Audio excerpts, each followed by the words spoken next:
আর অনেকটাই কিন্তু আমি লজ্জার হাত থেকে বেঁচেছি তোমাদের সাথে। দিদিভাই তুমি চেষ্টা করো রোজ ব্লগ দেওয়ার।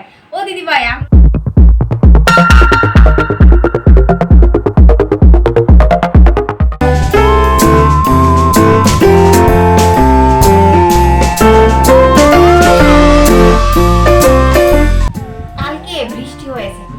গাছগুলি কত সতেজ হয়ে রয়েছে। গত 2 দিন ধরে ভাবছি যে গাছে খোল জল দেবো, এই বৃষ্টির জন্য গাছে খোল জল দিতে পারছি না। আর কালকে দিয়েছি, কালকে সব ধুয়ে নিয়ে চলে গেছে।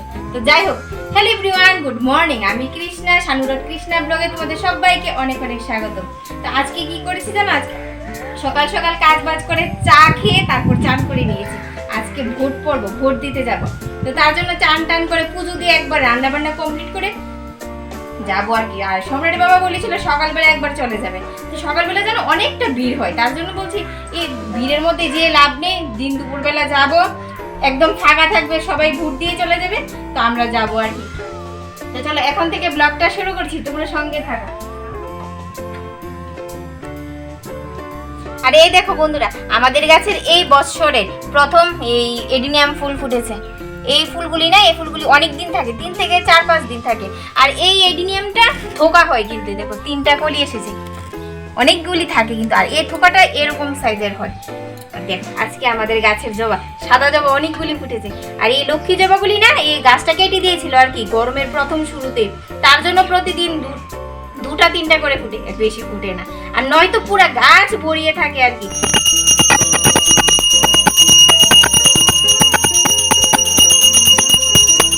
পাখিদেরকে ভুট্টা দেওয়া হবে, সম্রাট বলছে সম্রাট দেবে, ও ঠিকঠাক ভাবে নাগাল পায় না, তো আমি দিয়ে দিলে যে। আর ওরা ভুট্টা খেতে এত ভালোবাসে, সম্রাট তো প্রথম প্রথম খেত, আনন্দের সহিত খেয়েছে, এখন আর খায় না, সব পাখিদেরকে খাওয়ানো হচ্ছে। আর ওদের জন্য ভুট্টা আনা হয় আমাদের বাড়িতে। খেয়ে নে খেয়ে নে খেয়ে নে, সবাই মুড়ি খেয়েছে, আবার 4টা বাদ রয়েছে, তাছাড়া সবই খায়। মুড়ি এদের টিফিনে রয়ে গেছে সম্রাটের দায়িত্বে।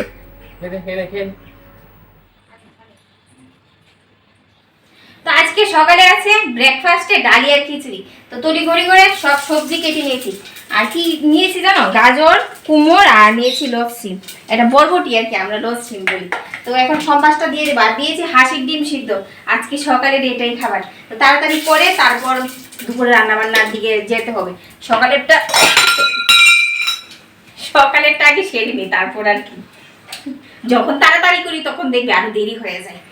আর সম্রাট বলছে মা এখন কিন্তু ডালিয়া খাবো, কিন্তু বরবটি আমি খাবো না। বাবা তোকে খেতে হবে, সবজি না খেলে হবে।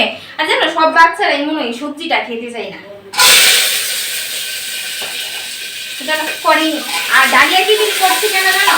আমার এই স্লিমের জন্য। আর তোমরা বলো তো আমি কি হালকা হয়েছি, পাতলা হয়েছি? আর যখন শাড়ি পরি তখন নিজেকে একটু পাতলা লাগে, আর যখন আবার নাইটি পরি তখন দেখি আমি তো যেমন আছি তেমনই রয়ে গেছি, মোটাই রয়ে গেছি।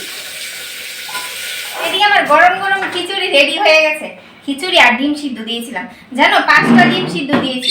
একটা তো এভাবে এরকম হয়েই যায়, এরকম হবে ফেটে যাবে, নয়তো নষ্ট হয়ে যাবে। 2টো ডিম এরকম হয়েছে। এই দেখ গরম পড়েছে তো, মানুষই টিকে থাকতে পারছে না। আর ডিম তো কোথা থেকে থাকবে। তো এখন সম্রাটের খিচুড়ি কিন্তু অনেকক্ষণ আগেই বেড়ে দিয়েছি। বলছে মা আমার খিদে পেয়েছে, ডাকতেই আসে না। রান্না করছি ঝামেলা, যখন বসে থাকবো তখন বলবে মা খাবার দিয়ে দাও, খাবার দিয়ে দাও। যখন বেড়ে দেবো তখন আর ডাকতে আসে না। তো চলো খাওয়া হোক ওদের, তারপর আমি খাবো। তো ওদের খাওয়া শেষ, আমারটা নিয়ে ঘরে চলে আসলাম। আর দেখো ডিমটা এটা আমি নিয়েছি, মাকে একটা দিয়েছি, আমি একটা নিয়েছি। আর খিচুড়ি আমায় দেখে কি বলছে জানো? না না না না পাগল করো না তুমি আমাকে, না না না না অমন করে দেখো না ও চোখে। এখন জানো খিচুড়ির প্রেমে পড়ে গেছি। এই ডালিয়ার খিচুড়ি প্রথমে একদমই ভালো লাগতো না, সম্রাটের বাবার জন্য অনিচ্ছা সত্ত্বে করতে হতো। আর এখন খুব ভালো লাগে, খেতে খেতে একটা অভ্যাসে পরিণত হয়ে গেছে। তো চলো খেয়ে নি, খুব টেস্টি হয়েছে জানো। সম্রাট খেয়ে বলছিল মা খেয়ে দেখো খুব টেস্টি হয়েছে। শুরু করি। ভালোই হয়েছে। খুব টেস্টি হয়েছে, দারুণ হয়েছে। আর জানো ফ্যাট লসের নামে এখন এই ডালিয়ার লাভার হয়ে গেছি। তো খেয়ে দিয়ে বুট দিতে যাবো মনে করেছিলাম, আর মা বলছিল, পাশের বাড়ির এক কাকিমাকে বলছিল যে ওরা বুট দিয়ে আসলো আর কি। ওখানে না প্রচন্ড ভিড়, তো এখন যাব না, একবারে দেখি দুপুরবেলা রান্না বান্না সেরে তারপর যাব। মনে করেছিলাম সকালবেলা খাওয়া দাওয়া করে তারপর যাব, কিন্তু না, মা বলছে কৃষ্ণা এখানে প্রচন্ড লাইন, কখন দাঁড়িয়ে থাকবে, কখন আসবে। তো চলো এখন খাবো, খেয়ে দিয়ে কিছুক্ষণ রেস্ট করবো, তারপর রান্না বান্না করবো। আর রান্না বান্না করে তারপর যাবো ভোট দিতে। এতক্ষণ এই রৌদ্রুর মধ্যে ভিড়ে দাঁড়িয়ে থেকে বেশি লাভ নেই, মাথা গরম হয়ে যায়, লাভ কি। তো খেয়ে দিয়ে সবজি নিয়ে বসেছিলাম, আর তোমাদের সানুদা গিয়েছিল বুট কেন্দ্রে, বুট কেন্দ্র পুরো ফাঁকা। তো বলছে কৃষ্ণা তাড়াতাড়ি রেডি হয়ে না, তুমি আর মা চলে আসো। আর এদিকে আমি আর মা রেডি হতে হতে তোমাদের সানুদা বাড়িতে চলে আসলো, কেননা সম্রাট বাড়িতে আছে, ও তো বাড়িতে একা থাকবে না, তো আমরা দিয়ে আসি। আর যা রোদ্দুর পড়েছে, কখন যে আসবো।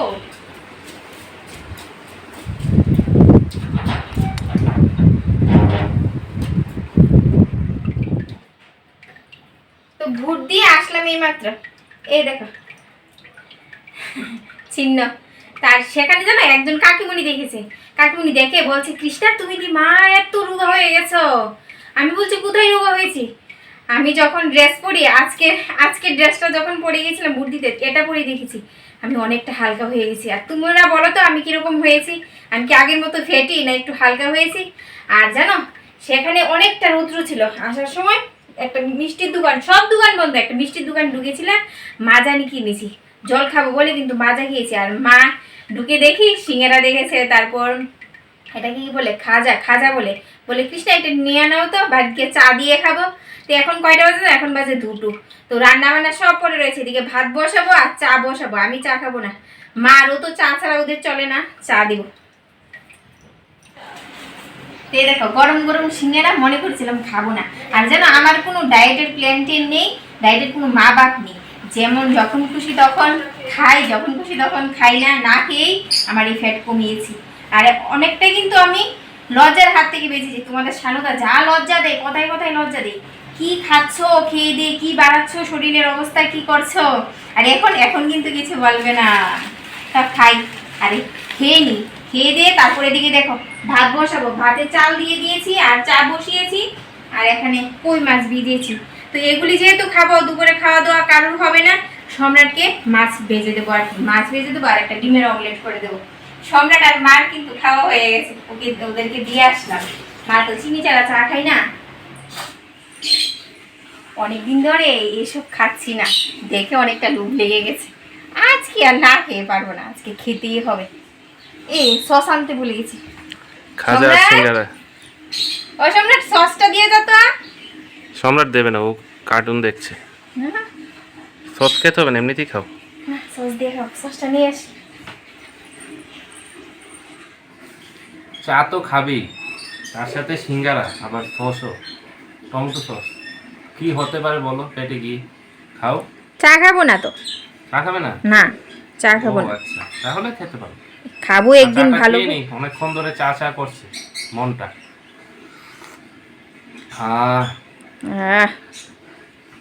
অমৃত খেয়েছে, অমৃত। দুপুরে আর খাওয়া হবে না, আবার রাতে দেখা যাক রাতে কি হয়।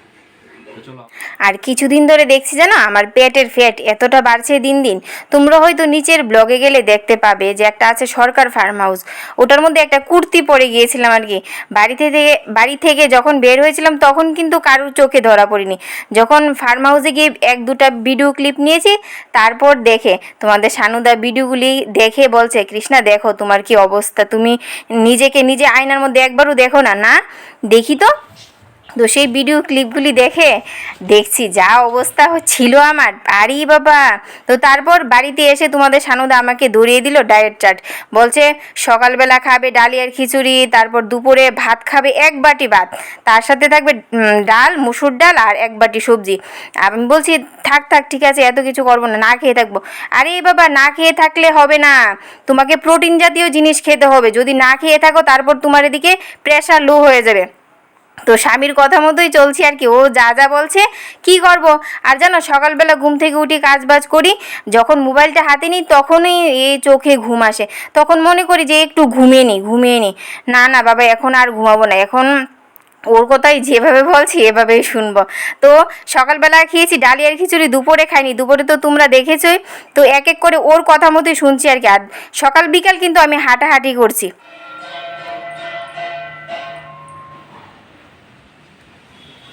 শুভ সন্ধ্যা বন্ধুরা।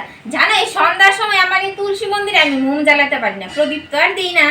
এখন সন্ধ্যা দিয়ে কিছু সময় হাঁটাহাঁটি করবো। দেখো কি হাওয়া দিচ্ছে, কি হাওয়া দিচ্ছে, দারুণ কিন্তু এই হাওয়াটা। গরমের দিনের এই হাওয়া শরীরে রাখলে মন প্রাণ একদমই সতেজ হয়ে যায়। তো যাই হোক বন্ধুরা, আমি হচ্ছে ছোট্ট মোট্ট ব্লগার। আজকের ব্লগটা আর বেশি বড় করব না। আর যারা যারা আমাদেরকে ভালোবেসে দেখছো তাদেরকে অনেক অনেক ভালোবাসা জানাই। তো অনেকেই জানি যে আমাদেরকে পছন্দ করো, ভালোবাসো। তারা রোজ বলে যে দিদিভাই তুমি চেষ্টা করো রোজ ব্লগ দেওয়ার। ও দিদিভাই, আমরা হচ্ছে ছোট্ট মোট্ট ব্লগার, বেশি ব্লগ দিলে কেউ দেখতে চায় না, তো তার জন্য। তো যাই হোক, আজকের ব্লগটা আমি এখানে শেষ করছি। সবাইকে অনেক অনেক ভালোবাসা, টাটা।